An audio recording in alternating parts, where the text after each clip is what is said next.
Olá, bem-vindos ao Direito à Esquerda, o podcast dos advogados e juristas de Lisboa do Partido Comunista Português.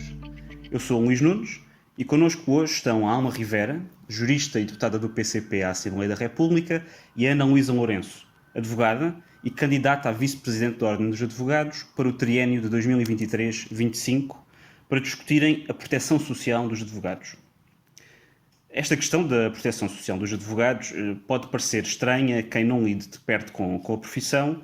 Afinal de contas, a advocacia é historicamente vista como uma profissão liberal, inacessível à esmagadora maioria dos trabalhadores, cujo acesso dependia e em grande medida ainda depende da posse à partida de meios e de recursos suficientes para suportar os custos com a formação académica, profissional, bem como os custos de estabelecimento da atividade que criam barreiras à entrada na profissão e a tornam típica da pequena e da não tão pequena burguesia.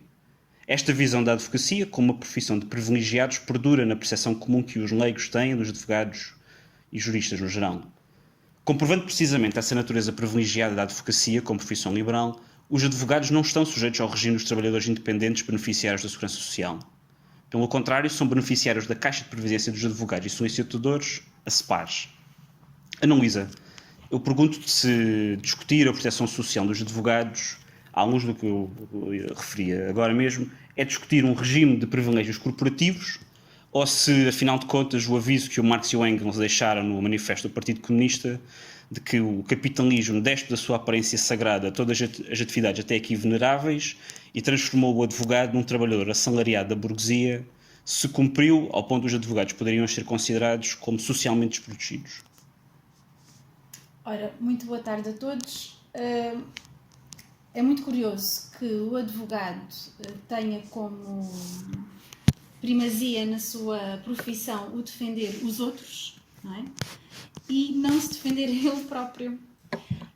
Nós, advogados, não temos... A Caixa de Previdência, quando foi pensada num contexto que não é o contexto atual, e nós, não tendo contribuições para a Segurança Social, mas sim para a Caixa de Previdência, não temos aqui qualquer proteção ao nível social. O que não deixa de ser, portanto, curioso por não nos defendermos a nós mesmos nesta matéria. Aliás, é o próprio artigo 63 da Constituição da República Portuguesa que dispõe que todos têm direito à segurança social no sistema que proteja os cidadãos na doença, na velhice, na invalidez, na viuvez, na orfandade, bem como no desemprego, na situação de desemprego e em todas as outras situações de falta ou diminuição de meios de subsistência ou de capacidade para o trabalho. E isto não é levado em linha de conta na nossa profissão de advogado.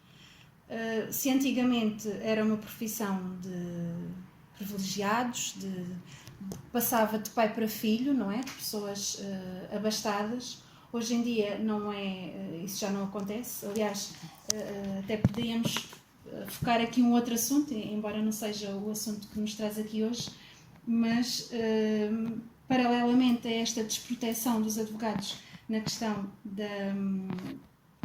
da proteção social, ainda surge um outro problema, que é o de atualmente muitos advogados serem jovens e trabalharem para sociedades de advogados ou até mesmo para colegas mais velhos numa situação de subordinação jurídica e de dependência económica, não é? O que ainda agrava mais toda esta situação.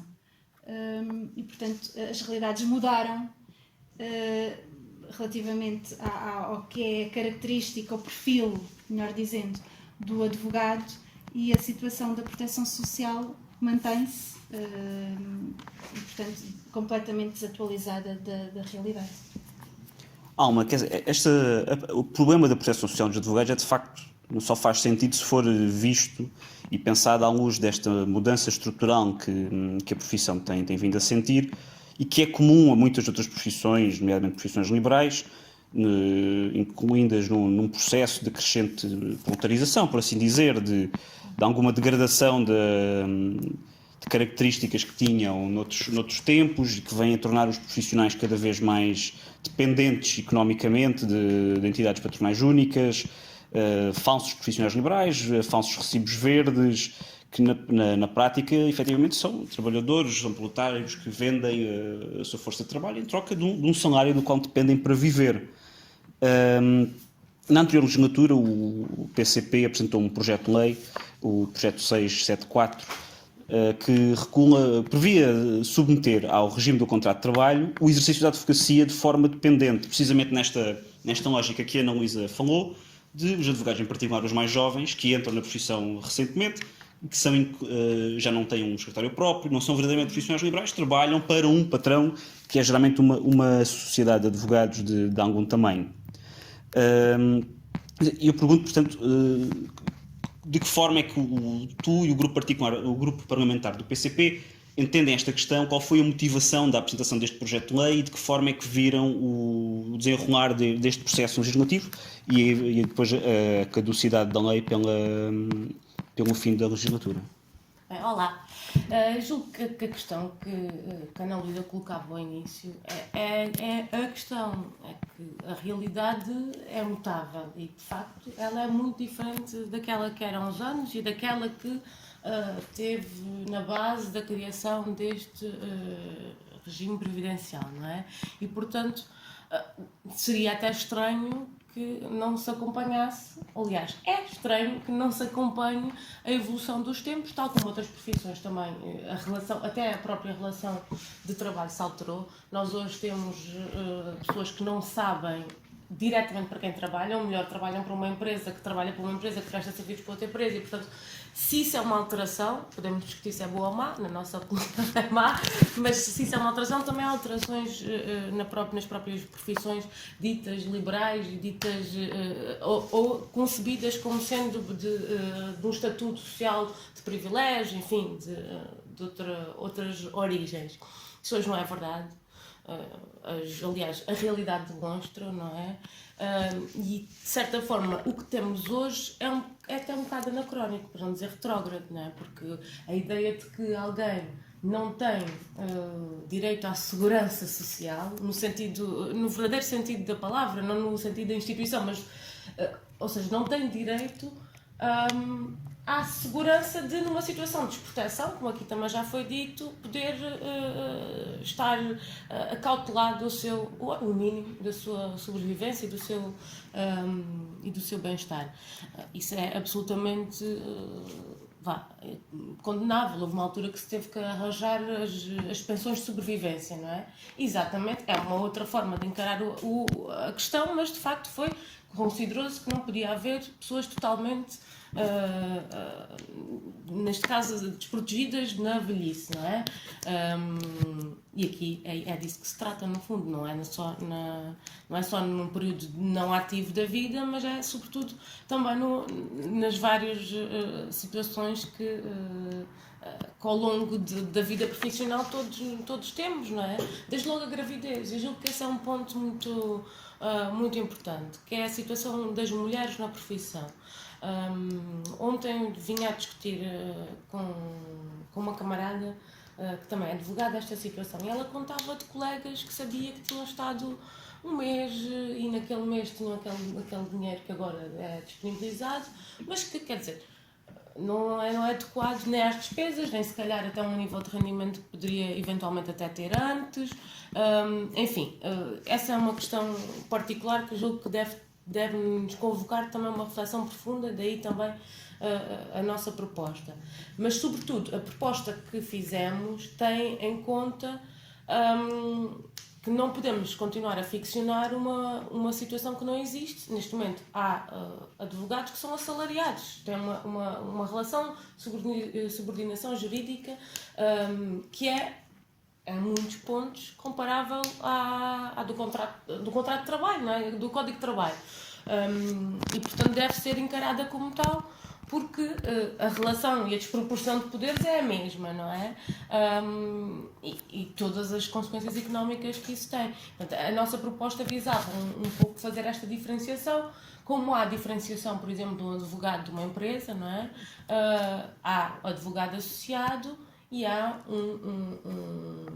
um advogado que é assalariado, não é? Que tem esta relação de subordinação. E portanto, é preciso responder desse ponto de vista e daí procurarmos que houvesse uma proteção no âmbito da segurança social para esses advogados cuja realidade não tem nada a ver com a dos associados, não é?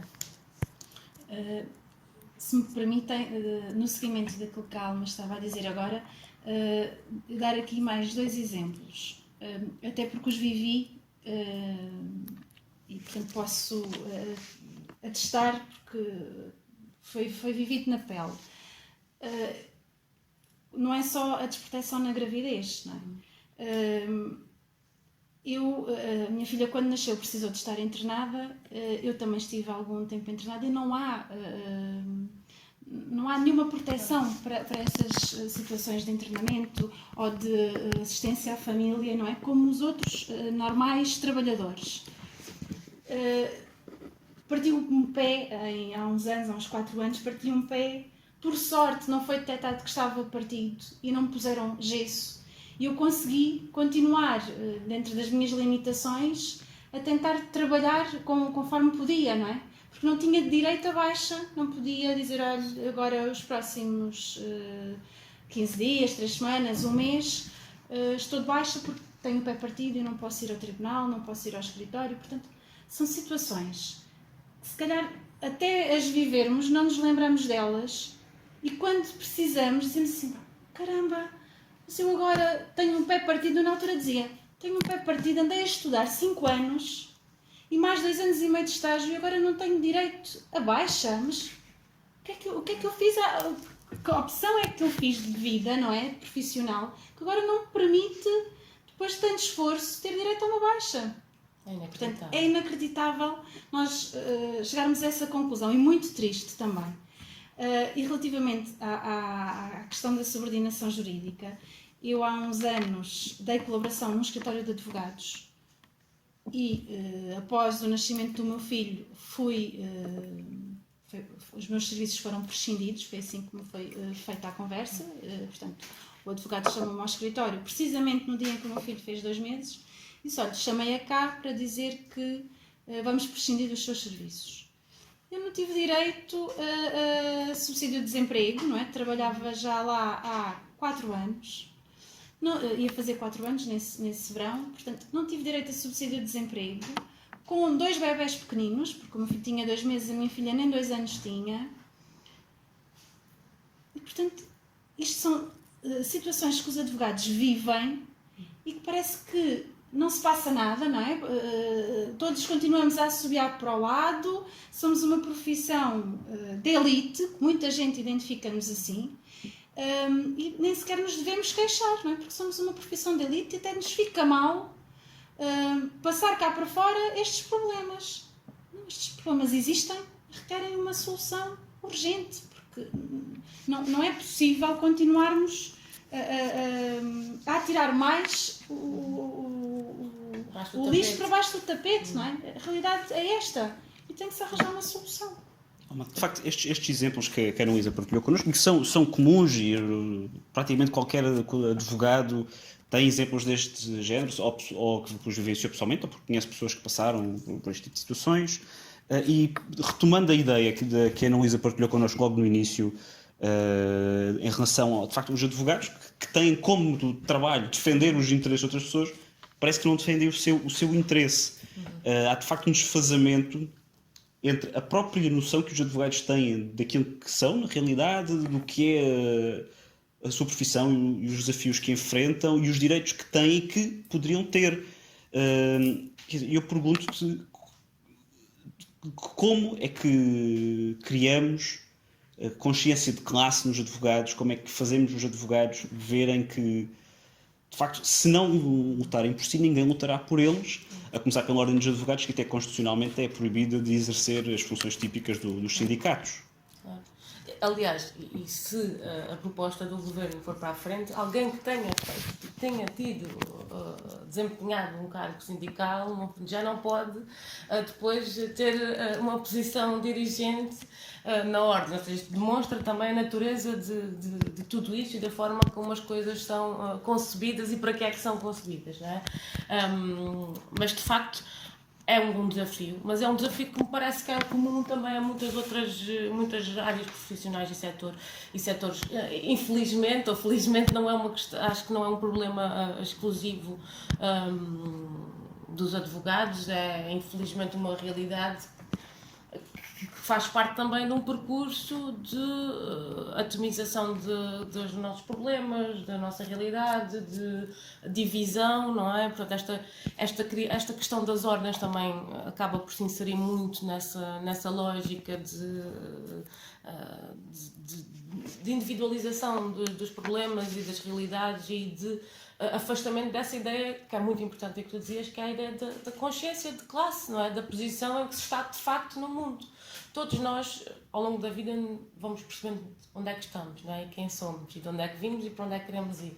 E há sempre um momento em que percebemos que estamos de um determinado lado, não é? E que às vezes pode ser um momento mais precoce ou mais tardio, mas isso normalmente acontece confrontados com as situações, não é? E neste caso julgo que aquele sentimento que a Ana Luísa estava a partilhar mas afinal o que é isto? O que é que eu escolhi?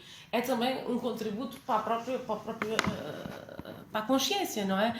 E julgo que aos poucos, julgo que esse trabalho também tem sido feito por muitos ativistas, advogados comunistas que deram um contributo muito grande também nisso, para essa tal identificação de classe, não é?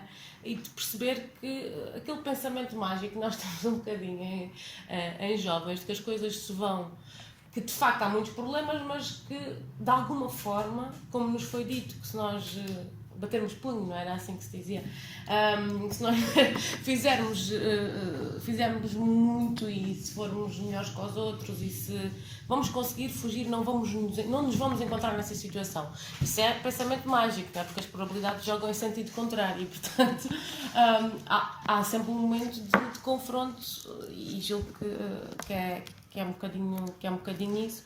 Agora, o trabalho que me é possível observar de fora tem sido muito importante, de produção de informação destinada aos advogados, de iniciativas como esta que nós estamos aqui a ter, que de alguma forma também desmontam esta ideia de uma profissão glamourosa, de elite, em que não podemos falar dos problemas, enfim, e que no fundo nos situam como trabalhadores, não é? Que é algo que, digamos que a ideologia dominante tem procurado desmontar na cabeça de toda a gente. Nenhum de nós é trabalhador, portanto, e aí entra a questão do colaborador, enfim, renegando a nossa origem, a nossa condição efetiva. Mas eu julgo que estes apelos nestas situações concretas são talvez o caminho mais simples para desmontar essa ideia, não é? Acho que é por aí. E a pandemia veio provar-nos isso mesmo, não é?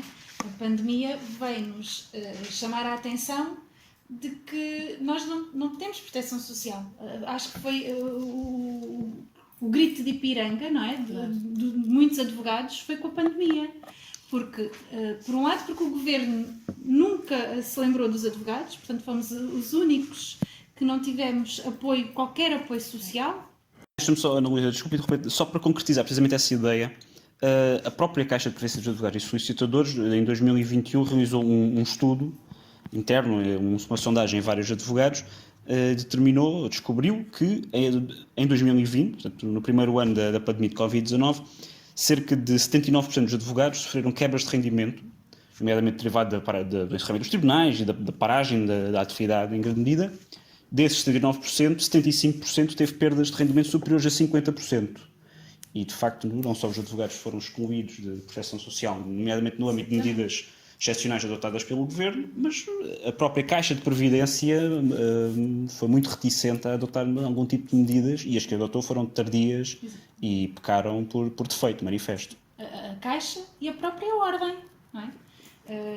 Que nem sequer permitiu nem reduzir o valor das cotas, nem poderia ter fixado as condições em que os advogados pudessem estar até mesmo excluídos, não é, de pagar a cota mensal. Portanto, aí fomos esquecidos por todos, não é? Houve um desprezo enorme pela classe, por parte do Governo, por parte da Caixa e por parte da Ordem. Portanto, cada um teve que se desembaraçar por si como conseguiu. Não é? As nossas despesas são certas, as rendas dos territórios, as cotas tiveram que ser pagas, a Caixa de Previdência teve que ser paga, não é? E muitos de nós não teve rendimentos durante aquelas semanas. Os tribunais estavam fechados, estávamos confinados, portanto, os únicos trabalhos que podíamos ir fazendo era por telefone, por computador. Portanto, foi um período muito, muito negro para a classe, mas que também acabou por abrir os olhos, não é? Foi se costuma dizer, um abre-olhos para muitos advogados que até então não assobiavam para o lado e que sentiram na pele e que acabaram por vir para a praça reclamar os seus direitos. Mas a pandemia suavizou e as coisas continuaram sem ser alteradas. Mas acho que essa consciência também não retrocede, não é? Na medida em que foi uma experiência muito imersiva, aliás. Só para dar ideia, quanto é que, por exemplo, um advogado tem que pagar para a CEPAG, tem que ser no mínimo 300 euros, não é? 255 e uns cêntimos. Penso que é 34 cêntimos. Mais a ordem, não é? Mais a cota que eu pago anual e honestamente não tenho o valor certo da cota mensal, mas eu julgo que andará ali à volta dos 30 e poucos euros, 34, 35 euros, por aí. Ou seja, no bolo todo é digamos que é uma renda que se tem que... Pagando anualmente há um desconto de 2 mensalidades, 2 cotas. Portanto, de alguma forma, compensa quem pode fazer esse esforço. Quem tem tesouraria. Exatamente, fazer esse esforço, pagar anualmente. Mas não é assim tão pouco. Aliás, é a ordem profissional com cotas mensais mais elevadas. Portanto, ainda para ajudar, não é? Tudo isto é a cota que exige, é a ordem profissional que exige a cota mais elevada. E aliás, é preciso ter presente também que tanto as cotas pagas à ordem não integram de forma nenhuma o pagamento de prestações sociais aos advogados. A ordem dos advogados é uma coisa, a Caixa de Previdência dos Advogados e Associadores é uma coisa diferente. E mesmo as contribuições pagas já à Caixa de Previdência, que ascendem no mínimo a 200 euros, mais 200 euros por mês, 255. a Caixa de Previdência dos Advogados está construída essencialmente como um fundo de pensões. E, portanto, aquela contribuição visa assegurar a reforma. Tudo o resto, seja baixas médicas, licenças de maternidade, proteção do desemprego, então, pura e simplesmente nem existe para os advogados. Tudo isso não está contemplado nas contribuições que os advogados pagam mensalmente. Portanto, os advogados não só, como classe profissional, pagam mais do que outros profissionais liberais, mas efetivamente pagam para uma coisa que não recebem. Os profissionais liberais, nomeadamente abrangidos pelo regime dos trabalhadores independentes da Segurança Social, pagam não só para assegurar a sua pensão, mas para terem acesso a todo o regime de segurança social normal. Não é? Portanto, pegando aqui nesta ideia, Ana Luísa, eu perguntava-te, quer dizer, afinal de contas, para que serve a Caixa de Previdência dos Advogados e Solicitadores? Portanto, estamos a falar aqui de uma relíquia do passado, desfasada da realidade, é uma coisa que ainda pode ter utilidade noutros moldes, é uma coisa que está completamente bem e o problema está noutro eixo. Que interpretação fazes aqui do papel da Caixa? Só acrescentar uma coisa ao que acabaste de dizer, que é esse valor dos 255 é o mínimo independentemente do rendimento do advogado. Portanto, o que ainda é mais gritante, não é? Porque um advogado que ganhe 1.000 euros tem que pagar os mesmos 255 que paga um advogado, se assim pretender, porque é o mínimo, não é? O advogado até pode querer pagar mais, mas no mínimo terá que pagar esses 255 euros. Tanto paga o que ganha 1.000, como o que paga, tanto paga o que ganha 1.000, como paga o que ganha 10.000. Portanto, o que é completamente... Ou que até por qualquer motivo não está a receber nada neste momento. Ou que não esteja assim, ou que não esteja a receber sequer. É o pagar para trabalhar mesmo, É. literalmente. Nós tivemos agora em 2020, se não me falha a memória isto, os meses do Covid parece que nos passaram aqui um bocadinho ao lado. Houve um referendo. Agora, O referendo foi a 30 de junho de 2021. 2021, era isso que eu agora estava a tentar perceber se era 2020, se era 2021. Foi no ano a seguir à pandemia, exatamente, ao início da pandemia. Portanto, os advogados foram chamados a um referendo para dizer se, na minha opinião, quanto a mim, a pergunta não era uma pergunta feliz, a pergunta objeto do referendo, mas a pergunta era saber se os advogados estariam ou não dispostos a ter um sistema alternativo. Portanto, passava por saber se queriam continuar a descontar para a SEPAS ou, alternativamente, para a Segurança Social. E a larga maioria que votou nesse referendo escolheu a opção de poder descontar alternativamente ou para uma ou para outra. Ora, se isto avançar, portanto, isto acabou por ficar ainda no papel, a Ordem dos Advogados não se pronunciou relativamente a isto, tem andado a empurrar um bocadinho aqui com a barriga.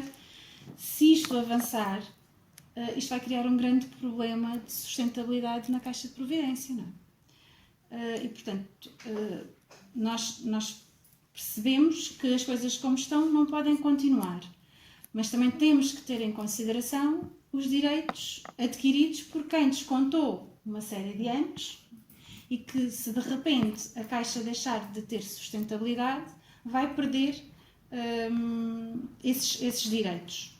Portanto, é preciso ter-se muita cautela, não é? Nesta questão. E, aliás, isto depois levanta uma outra problemática, que nós, Ordem na Ordem, e Justiça na Justiça, foi um grupo criado no âmbito da candidatura ao Conselho Geral há 3 anos atrás, em 2019, já defendíamos a questão do referendo para a questão da SEPAS. Não concordávamos era que a questão fosse colocada nestes termos. E isto vai colocar uma outra... Portanto, não estou a dizer que sou contra o referendo e que sou contra a inserção dos advogados na Segurança Social. O que eu acho é que, tal como defendemos no nosso grupo Ordem na Ordem, Justiça na Justiça, é que isto tem que ser feito, para já tem que se estudar isto, muito bem estudado, e temos que assentar isto aqui numa relação tripartida, não é? Não pode ser só a Ordem debruçar-se sobre este assunto sem ouvir a Ordem instituição, não é? Sem ouvir os advogados e sem ouvir a Caixa de Providência e o próprio Governo. E depois, se as condições que forem criadas vierem a tirar a sustentabilidade da Caixa de Providência, temos também aqui um problema que acabamos por retirar força à Caixa de Providência para negociar essa mesma inserção na Segurança Social. Portanto, isto não é um assunto que possa ser apreciado assim de uma forma tão leviana, mas pelo contrário, não é? É um assunto que requer um estudo e que requer esta preocupação de, por um lado, os direitos adquiridos dos advogados mais velhos, a proteção social dos advogados mais novos, que não existe, e toda esta questão também, esta questão da sustentabilidade da Caixa, que se as coisas forem feitas assim, sem cuidado, pode vir também a prejudicar a classe nessa negociação, não é? Que a existir deverá ser feita com a Caixa enquanto ainda algo sustentável. Para responder de uma forma mais precisa à tua questão, se a Caixa deverá existir, não é? Se tem capacidade, condições para existir ou não, nós não temos muitas informações por parte da Caixa de Providência acerca das contas, como elas são. Os dados que nos vão sendo disponibilizados em termos de cálculos que se possam fazer, eu diria que a Caixa não tem sustentabilidade não é sustentável por muito mais anos. Mas também não tem elementos suficientes que me possa permitir atestar isso, não é? Mas daquilo que me é dado a saber e do conhecimento que tenho, daquilo que me chega, eu creio que não. Infelizmente eu creio que não. Portanto, é um problema que é premente, não é? Que deve ser resolvido o quanto antes. Até porque se formos olhar bem, é o mesmo problema da segurança social, do Sistema Geral de Segurança Social. É que os baixos salários isso significam contribuições baixas e, portanto, isto é uma bola de neve. E no caso da CEPAS é um bocadinho isso também, é um bocadinho autofágico aquilo que está a acontecer, não é? Porque o facto de se ter criado um sistema em que grandes advogados beneficiam também do trabalho de advogados assalariados, estagiários, enfim, tudo e mais alguma coisa, mas que depois nas contribuições são contribuições baixas porque é o que pode ser, não é? Isto também vai defraudar as expectativas que se calhar alguns têm de que a CEPAS consiga garantir a sua uma reforma, digamos que bem composta. Se calhar isso hoje pode não ter um impacto muito grande para aqueles que estão mais próximos, não é? Desse momento. E que, portanto, se calhar as expectativas vão encontrar mesmo, vão ao encontro da realidade, mas se calhar também devemos convocar quem hoje acha que isso que não lhes vai calhar, não é? Que é um problema dos mais novinhos e daqueles que estão numa situação pior, porque é inevitável, não é? E quer dizer, na segurança social, pelo menos a luta que nós temos é também pela diversificação das fontes de receita. A CEPAS é uma outra realidade e aquilo que a Ana Lídia estava a dizer é mesmo verdade. Nós não podemos tomar nenhuma decisão cega, não é? Porque de facto também é legítimo quem contribuiu com uma expectativa de ter um determinado retorno também deve ter isso assegurado. Agora, era esta tal ideia, que é preciso ver que todos, se calhar, ou mais, a maioria tem a ganhar em encontrar uma solução, ou um phasing out, ou uma solução de compromisso, que deve, a nosso ver, envolver a Segurança Social, a CEPAS, a Ordem dos Advogados, a Ordem dos Solicitadores, o Governo, enfim, todos aqueles que de alguma forma vão ter que aqui intervir para que a transferência que julgamos que é aquela opinião que foi manifestamente predominante de transferência para a Segurança Social possa acontecer sem lesar de forma significativa também quem tinha expectativas, não é? Mas acho que em primeiro lugar devemos mesmo valorizar o facto de se ter conseguido, que é um acontecimento histórico, haver um ato democrático desta ordem, de haver um referendo e do referendo ter resistido a todas as pressões, porque também sabemos que as há, não é? E ter tido um resultado tão, quer dizer, inequívoco, não... Portanto, neste momento é impossível fingir que não há um problema, não é? Quer dizer, não é possível, ele existe, ele está identificado, há uma vontade generalizada de encontrar uma solução, encontremos-la, não é? É um bocadinho isso que também somos chamados a fazer, sobretudo tendo em conta que de facto não é possível manter isto muito mais tempo.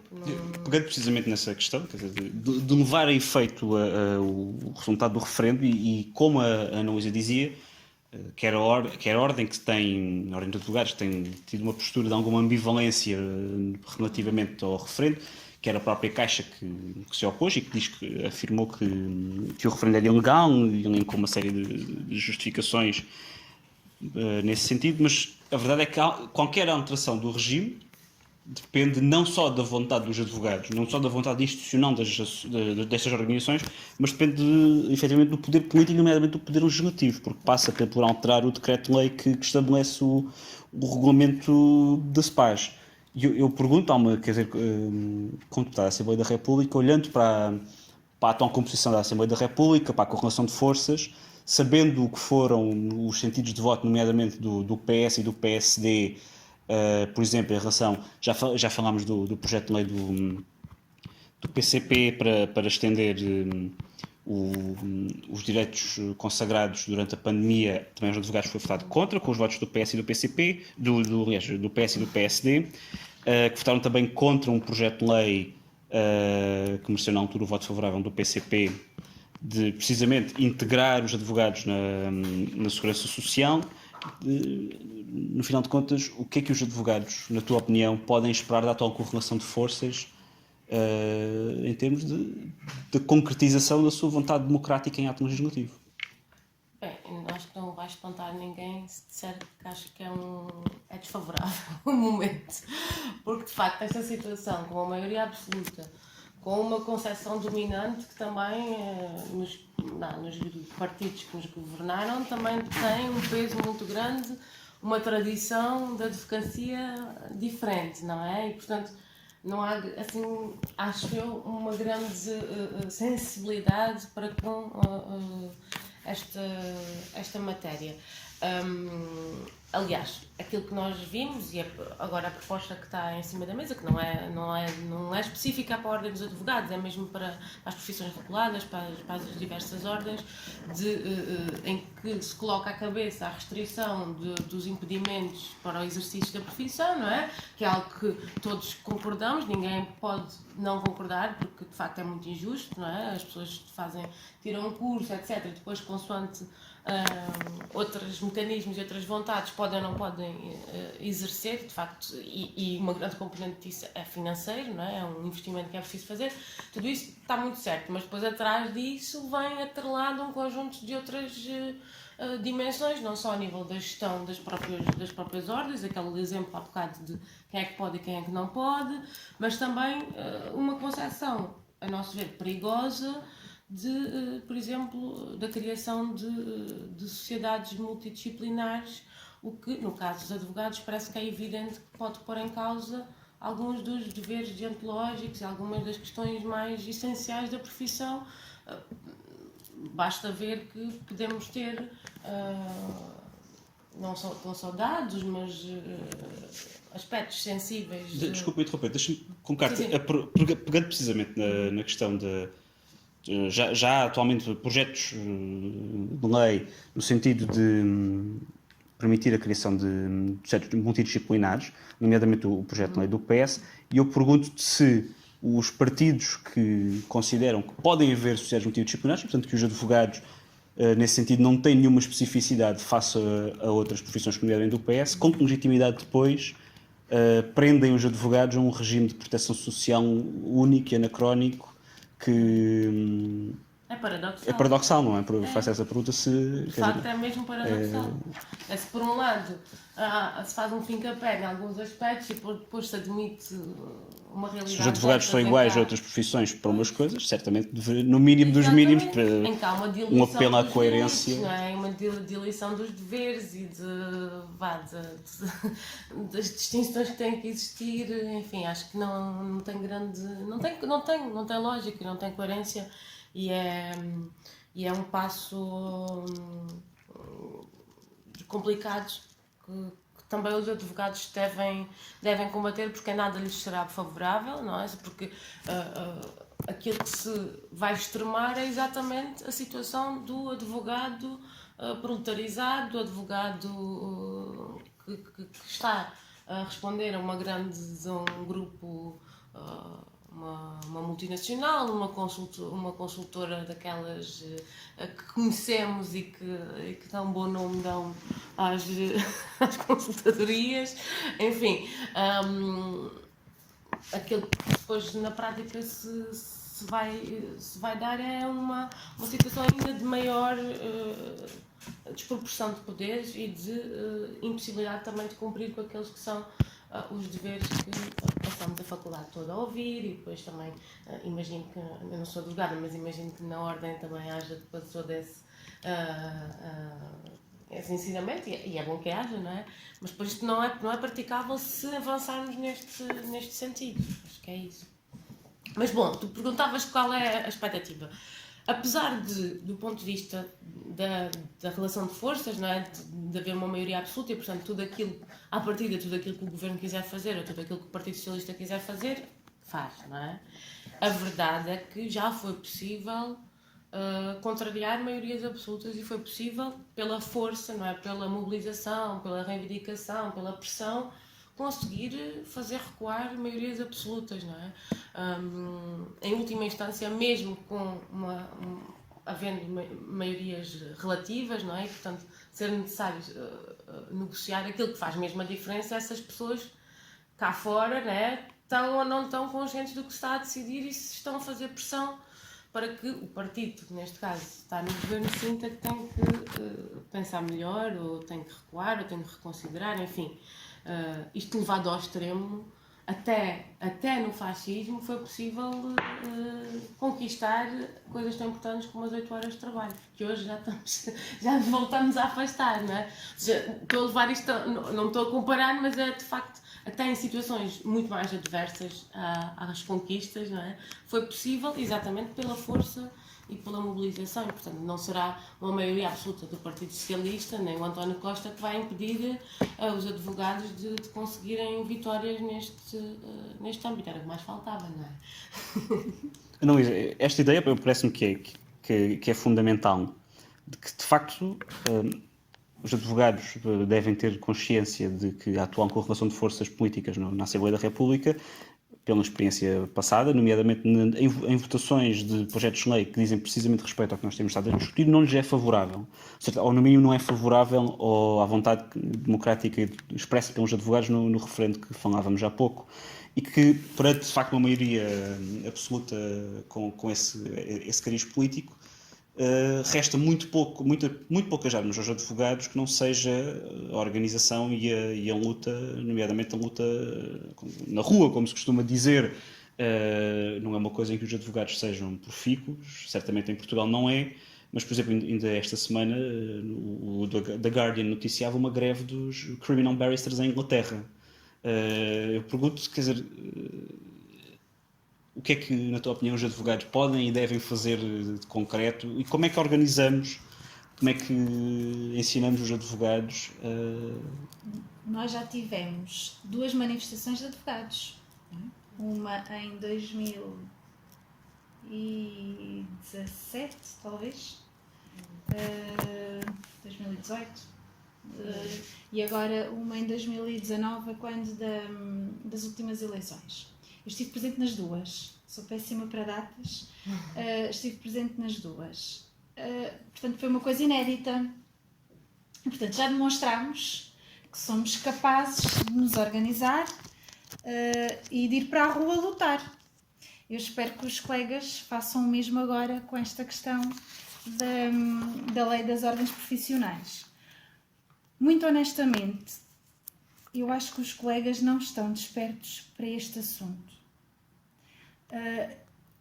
Com quem eu converso, a maioria das vezes isto é um assunto novo. Nunca ouviram falar, não sabem o que é. Quando começo a explicar, vejo a preocupação, mas parece que estão completamente alheados da realidade e é um assunto novo. Pronto, a ideia com que tenho, alguns, já ouvi falar nisso, mas isso é o que é mesmo? Explica lá. Portanto, há que sensibilizar os colegas para esta temática, para alertar para os problemas que isto vem levantar à classe. E desde que eles estejam despertos, eu acho que somos capazes de organizar uma manifestação, uma luta de classe contra esta lei das ordens profissionais. Para ajudar, pode servir o facto de estarmos em ano de eleições.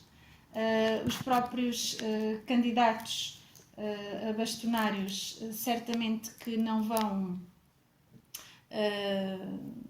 vão passar ao lado disto, não é? Portanto, vão nos debates que se vão realizar, vão ter esta temática como preocupação e como uma das principais bandeiras de campanha, o que vai permitir, portanto, levantar esta questão para os mais distraídos e também servir aqui como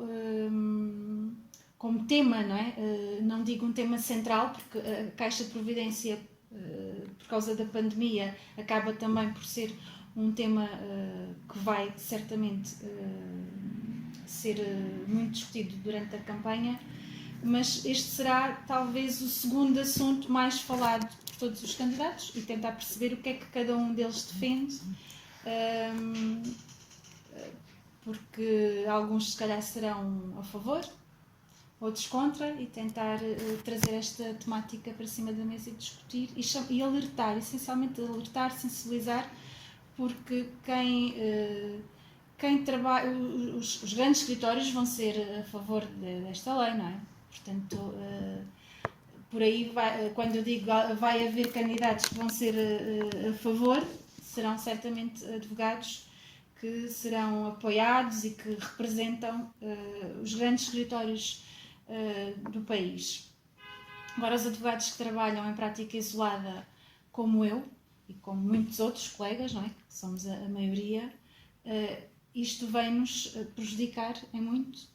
E eu diria mesmo que são esses os advogados que se arriscam a deixar de advogar, não é? Que vão acabar por deixar de existir, porque não vão conseguir resistir se esta lei avançar. Portanto, é para esses que se eu puder fazer aqui um apelo, deixar aqui esse apelo para irem estudar, não é? Nós estudamos tantas matérias, tanta legislação nova que sai, irem estudar esta matéria, esta proposta, este projeto de lei, para tentarem perceber o que é que está aqui em causa e se insurgirem, porque a palavra é mesmo essa, é não se conformarem com isto, porque já provámos que sabemos lutar, sabemos ir para a rua, sabemos manifestar-nos, não é? Contra aquilo que não nos agrada. E, portanto, vamos embora. Eu só queria aqui colocar uma outra questão, porque também é atual e tem havido também alguma discussão sobre isso na Assembleia da República, nomeadamente as questões do apoio judiciário, dos honorários, etc. Porque isso é um problema não só para os advogados, que é em primeiro lugar, não é? Mas é um problema também para todos, não é? E, portanto, também é importante que toda a gente perceba que os problemas da justiça e os problemas dos profissionais da área, nomeadamente dos advogados, são problemas da democracia, não é? Porque cumprem um papel que lhes é constitucionalmente incumbido e, portanto, também é parte o acesso à justiça, não é? Em primeiro lugar, mas depois isto na nossa vida vai-se sentir, porque nem todos teremos possibilidades de pagar, lá está, aos grandes escritórios ou até mesmo advogados individualmente considerados e, portanto, isso é um garante e esse trabalho também fica condicionado se nos últimos anos houve um aumento, acho que foi de 8 cêntimos, não é? Quer dizer, uma coisa é aberrante, tendo em conta aquilo o custo de vida e tudo mais, não é? Enfim. E uma segunda questão, também na linha daquilo que a Ana Luísa dizia, que eu acho que é mesmo muito, muito acertado, é também a ideia de deixarmos algum algum cinismo de lado, não é? Ou seja, alguma desconfiança relativamente à capacidade de mudarmos e talvez um certo distanciamento que nos é mais confortável. Vemos outros setores a lutarem, a darem a cara, e se calhar isso é a postura mais corajosa e também mais inteligente, não é? Porque há um ditado que diz: quanto mais a gente se baixa, enfim, o resto vocês conhecem. e de facto é um bocadinho isso, não é? E portanto temos que tomar também tomar uma atitude, é isto. Isto merece indignação, porque é uma coisa absolutamente anacrónica, retrógrada, impensável. Depois de termos conquistado um regime de segurança social, termos conquistado direitos, não é? Básicos no trabalho, e portanto isto merece mesmo uma resposta, merece indignação por parte dos advogados, sem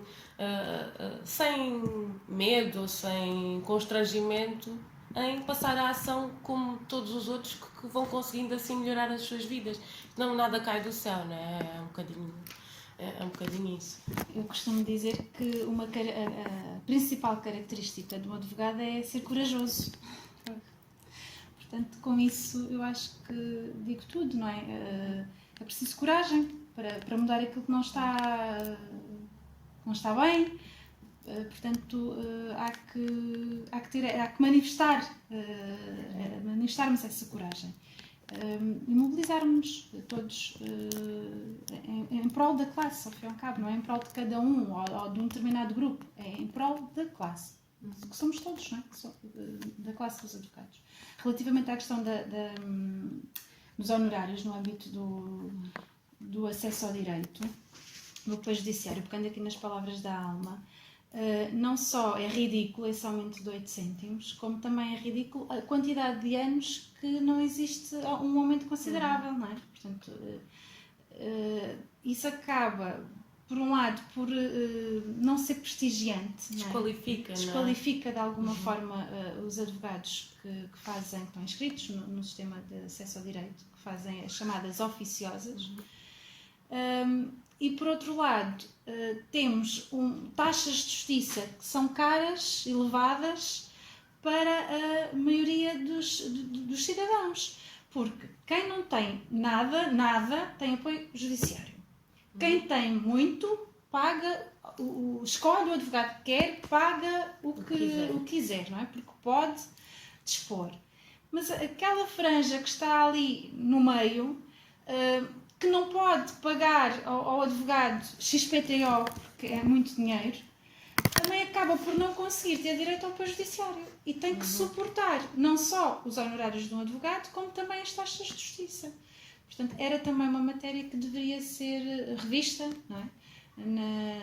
Pelos nossos deputados, na Assembleia, e que continua também sem ser tida em consideração. E pegando ainda nas palavras da Alma há bocadinho, dizer que desqualifica, não é? Desconsidera de alguma forma os advogados. Os advogados são administradores da justiça, não é? E isso parece que é negligenciado, que é esquecido. E portanto era também focar este aspecto, que também me parece pertinente deixar aqui este registro. E com estes apelos à organização, à luta e à coragem dos advogados, damos por terminado este nosso episódio.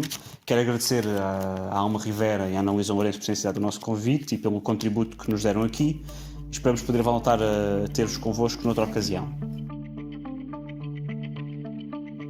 E assim chegamos ao final deste episódio do Direito à Esquerda, o podcast dos advogados e juristas de Lisboa do Partido Comunista Português, e também ao final desta nossa primeira série. Sigam-nos nas redes sociais, no Spotify, deixem gostos, subscrevam e partilhem para saberem quando começará a segunda série, ainda em 2022. Muito obrigado, até lá, avante!